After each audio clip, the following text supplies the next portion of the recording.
So guys, the new Nikon Z6 and Z7, apparently that's what they're going to be called.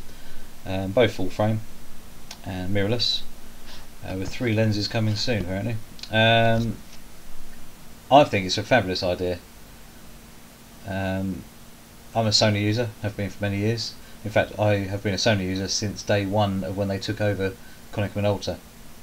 I went from Nikon film cameras into the digital era, and I asked a very good friend of mine at the time who owned a camera shop, where should I go, which way should I go, and he suggested that I went Konica Minolta, mainly at the time because they were giving away so much stuff because they were selling to Sony.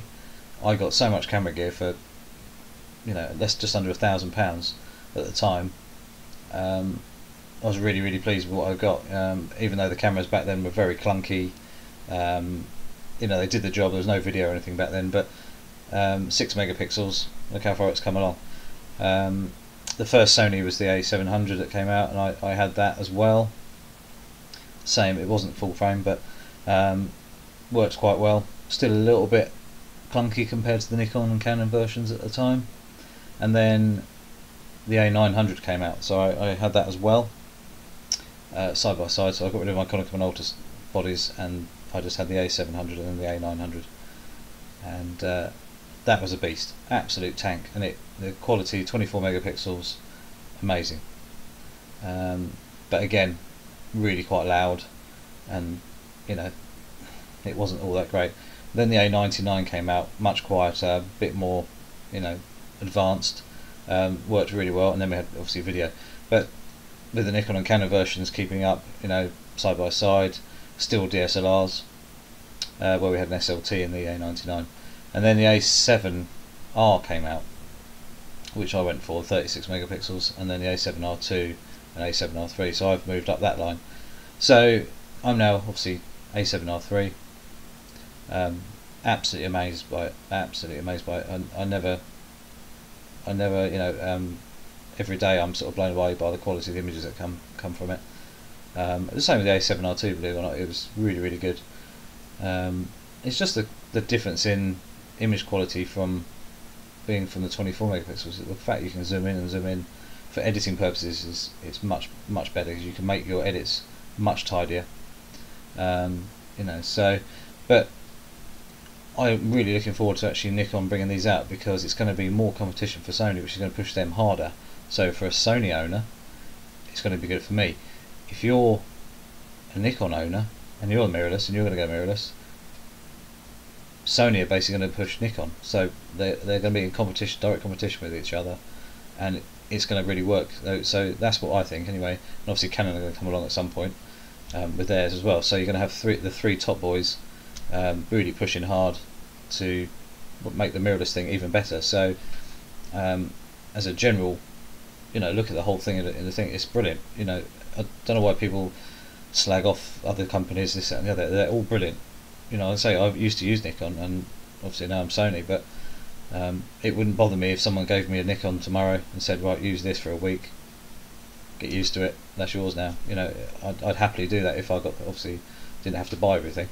But it's just a case of learning your equipment. Once you know what your equipment does, where the buttons are, it becomes intuitive. So I don't even think now when I'm pushing buttons. Obviously I'm thinking, but it's instant. You just do function button, do it in there, change your focus point, boom, out, and it works for you. You get to learn how your equipment works and how to get the most out of your equipment. If you don't do that, it's just a box that takes photos. You may as well just put it in auto. You end up with a very expensive box that takes photos that are really good, but you are the person who defines how good those photos are. With the autofocus systems, the Sonys have come a long way, and they are extremely good. So it'd be very interesting to see how the Nikon is. So that'd be interesting. So they're going to be 24 megapixels and a 45 megapixel, both full frame, and looking at the 58mm f/0.5 lens, which should be quite amazing. But you can get one of those for, or similar size lens for the Sonys as well. And I know for a fact that it's very difficult to get things in focus wide open. Obviously, the further you move back, the easier it is because your depth is increasing as you focus on things. But still, it's a bit of a specialised lens.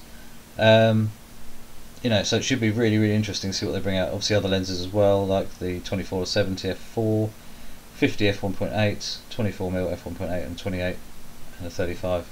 So it should be a nice little lens line up there coming straight out. But it'd be interesting to see if they make adapters. They're going to go the adapter way like Sony have done, so it allows you to carry on using your Nikon lenses, because it's a shame they can't just use the same mount. I've now got rid of all my old A mount lenses and now onto E mount completely. So actually, saying that's a lie, I have still got my Sigma 105mm A mount, which is using the LAE A3 mirrorless adapter to go from E mount to A mount onto the lens. That still works really well. I love that lens, and most of the time I use it in manual anyway when it's at 1:1. But other than that, all my other lenses are E mounts. So it should be interesting to see what Nikon do in that area. How the lighting will work, how flashes will work, stuff like that. How they are, Wi-Fi, GPS, and Bluetooth and things like that. How they're going to connect to the camera to allow you to use stuff. Will the screen flip out like the Sony? I wish the Sonys would do. The best screen ever was the A99 screen, which could flip all over the place. In fact, you could flip it away so it had a hard coating on the back, so you'd never scratch it. Plus, I also loved doing that because you could flip it away so you never looked at it, so you basically ignore all your photos for the whole day. Obviously, if it was for a job, you'd be checking it, but if it was just you're going out taking pictures for pleasure, it'd be like the old days. You could just not look at them until you got home, and you just snap away. So I quite like that. It'd be interesting to see, and also battery life. So obviously with the A7R2 and before, the batteries were quite a bit smaller.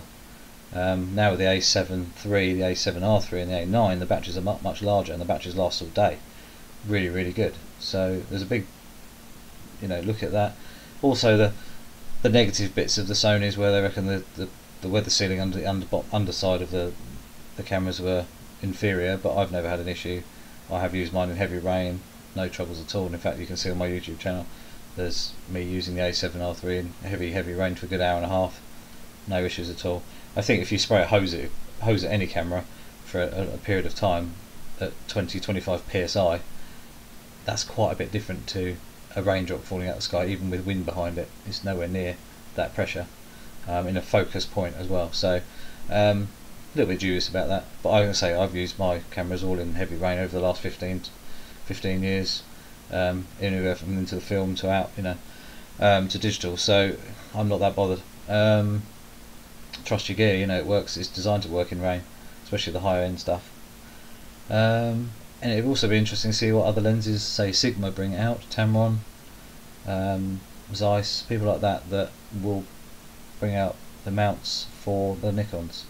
So it's business for everyone, which is good. So it's basically going to push other companies, to suit.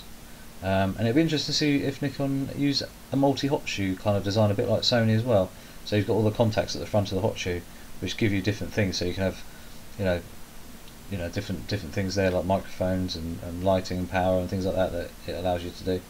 So that could be worthwhile. And just the way the cameras hold and how heavy they are compared to the Sonys. Obviously Sonys at the moment are the benchmark. They're the ones that are the only ones that you really eat the full frame anyway. That the ones that are there. So Nikon have obviously bought a few and dismantled them, I expect, and worked on them backward engineered them, and then obviously tweaked things, I expect, to see how they like them. So it should be interesting to see how that's gone. I will go to once they come out, I will go to the shop and have a look at one and pick it up and see what it's like. Maybe even try one out.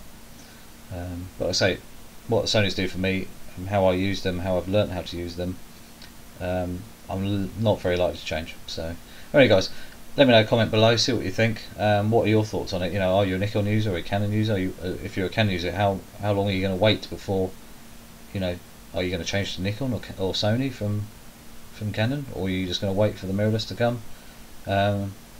DSLRs, not saying they're not dying out, but the way that the A7R3, for example, works, it focuses in almost near darkness now, and where a DSLR used to be much better in low light, I wouldn't go back to a DSLR now if you paid me. The A7R3, I've been using it in low light and it's focusing absolutely fine. Parties, you know, when the dancing lights and stuff, flashing lights and things like discos and nightclubs and stuff like that are flashing around all over the place, it's still focusing into the lights, even with eye autofocus as well. Well, you know, is a Nikon going to have an eye autofocus system? You know, is that going to be there as well? You know, there's lots of things that I love about the Sonys, and I'm hoping that Nikon will, you know, give their customers similar sort of usable things as well. So anyway, we'll see. But say, guys, write a comment below. Let me know what you think. You know, what are your thoughts on these cameras that are coming out? You know, and see what's what. But anyway, I'll speak to you soon. Please subscribe and click the notification bell. Cheers.